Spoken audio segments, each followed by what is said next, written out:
All of the butts! Too many butts! I slowly opened my eyes, letting the voices of my dream echo in my head and force me awake. I rubbed my eyes before sitting up and looking at my clock. 7 a.m. Why am I up so early? I fell back onto the bed and closed my eyes, trying to go back to sleep. However, something kept me awake. Why? It's too early to even be alive! I gave up and sat up, staring at the fireplace across from my bed. A sigh escaped from between my lips before I threw my legs over the side of the bed. What to do at 7 a.m. in the morning? Okay, so should we explore the house, work on homework, or make some coffee? I would say explore the house, but that's just me. What do you guys think?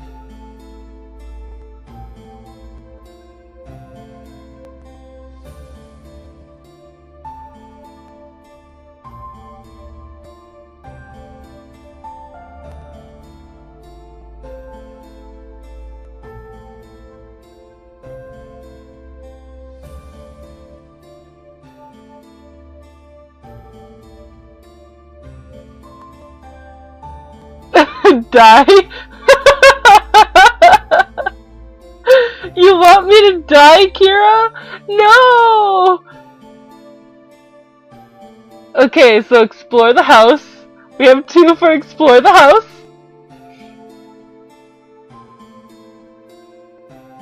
But what do you guys mean by die? Is that working on homework?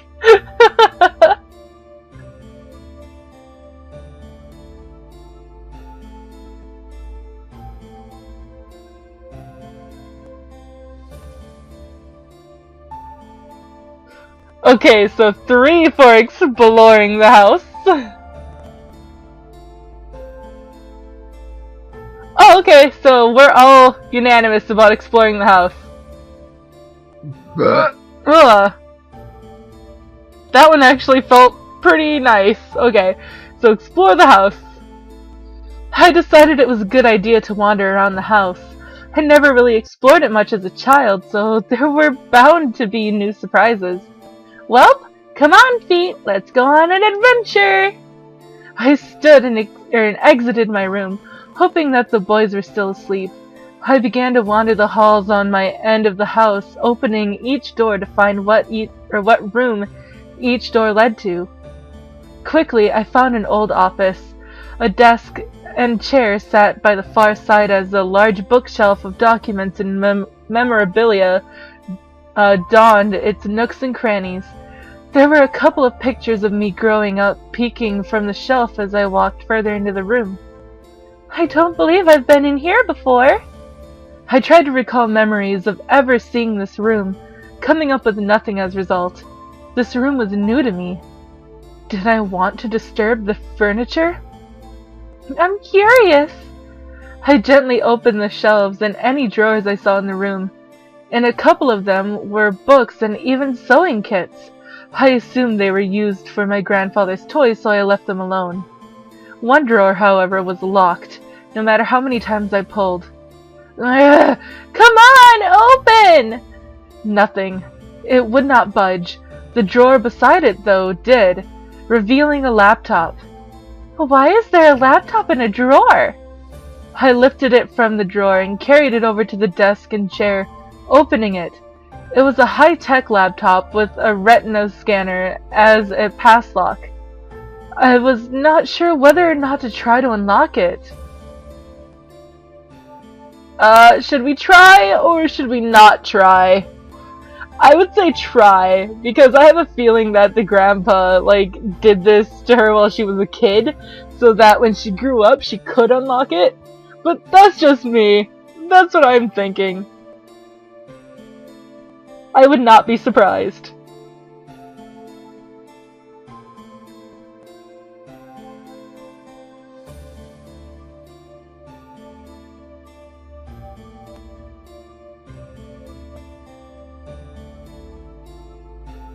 Alright, so 2 for try. 3 for try. And we are unanimous, so we're gonna try. I decided to try. I turned on the computer and leaned my face near the retina scanner, lining the camera up with my eye. To my surprise, I heard a ping come from the computer before the screen opened to a desktop. Huh, look at that! On the desktop were documents and folders labeled with different aspects of the Anderson Company. Taxes, profits, bylaws, products. The list went on and on. If I really did want to become the CEO of the Anderson Toys Company, I had everything about it at my fingertips. Dad would sure be impressed. One icon, however, stood out from the rest. Vorago, I think? I don't know. I double-clicked the icon, but no window came up. Instead, I heard a large click come from the drawer that was locked. What the? Oh, that's nice, Wormhole. Your dog is trying to hump your leg. Maybe it's an incubi. Oh god. What did I just say? Oh no. This game is getting to me now. I slowly left my seat and walked over to the drawer, attempting to open it again. It slid open smoothly in the direction of my pulling hand, revealing 2 books. One was a plain black journal with a tie to keep it closed. The other was bound in leather with cryptic symbols all over the cover. I took out the journal and skimmed through it, seeing my grandfather's notes. They were all detailed explanations and opinions on his findings on demon magic. He really did know about magic. I sat down at the desk and read through the journal further, finding drawings and sketches of symbols and magic circles, each with their own different meanings and effects. It was all fascinating. There was even a page of important spells to know. I read through them, trying to memorize them into my mind. I don't know what came over me, but I started to feel more energetic and more powerful simply reading my grandfather's notes. I was suddenly aware of the energy that surrounded my body and the power that was around the house. The more I read, the more powerful I became. However, my mind suddenly froze when I found myself walking back to the drawer, putting the book back and closing the drawer. The lock reset and I snapped out of it. Huh? What? I shook my head and looked at the drawer, realizing what I had done. I looked over to the desk and reopened the lock, but suddenly felt the need to stop. Something held me back, and didn't want me to pry any more than I already had. I was curious beyond belief, but I obeyed my thoughts for now.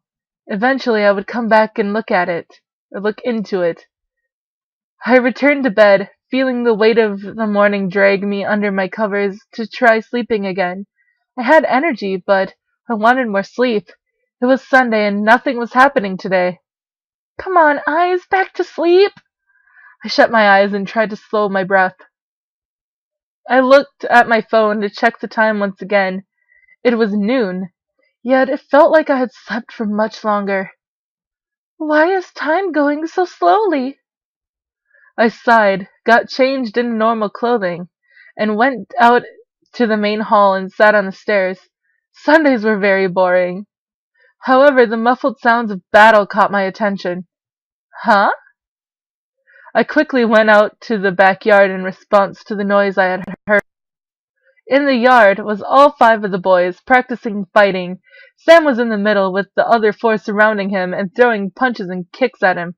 Sam, being the strongest of the bunch, blocked and dodged each almost masterfully. Okay, so should we not disturb them? Or should we say, hey? And yes, thank you guys for the oh god counter. Oh man, I really hope that you guys are actually keeping track of how many times I've been saying it tonight. That would just be amazing.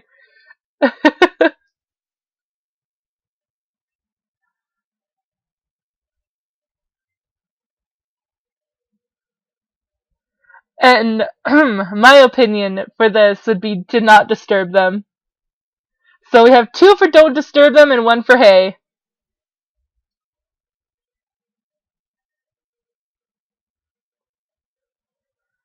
What about you, Wormhole?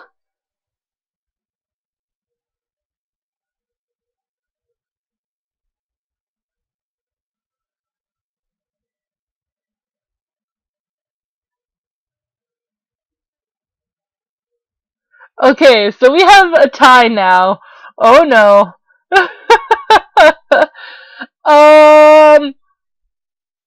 You know what? I'm gonna go with hay this time. I'm gonna go with hay this time.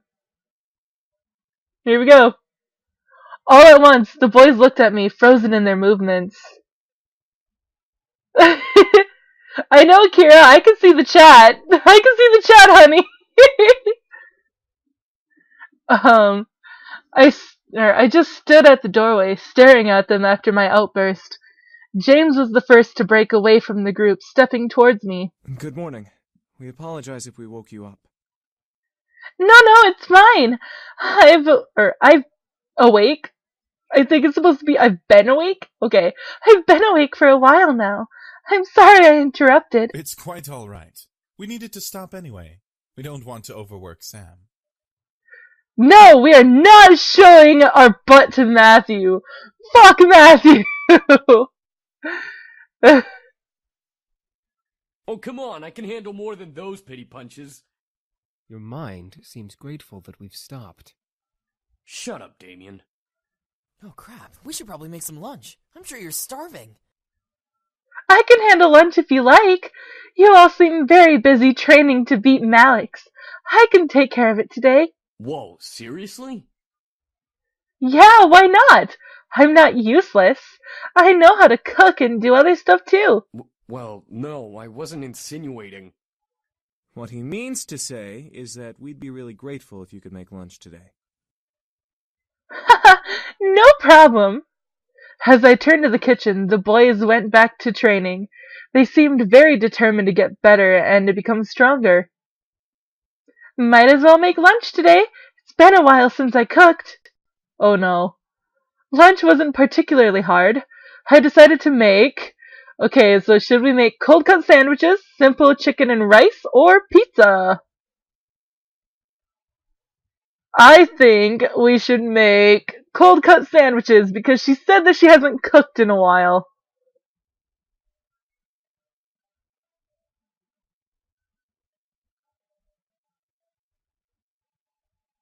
You did not call the bad cook, Wormpole. Don't lie.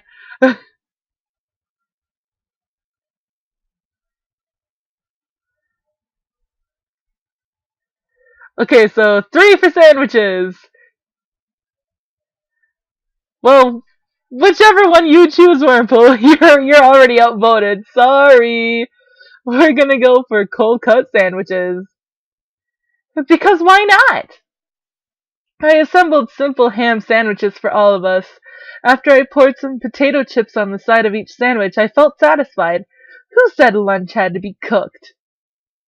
I placed the food in the dining room. However, none of the boys were there by the time I brought the final dish out. I carried that dish to the main lobby, catching the boys separating into different rooms of the house. Part of me wanted to go to one in particular. The other part of me wanted to just leave them be and take the food in my hand to my room and eat. Maybe I could go out today while the boys focus on training. So should we go find one of the incubi and touch their butts, or should we go to our room and eat? Well, I can tell which one Kira's already gonna say. I want to go find one of the incubi and touch their butts. So, what about you guys?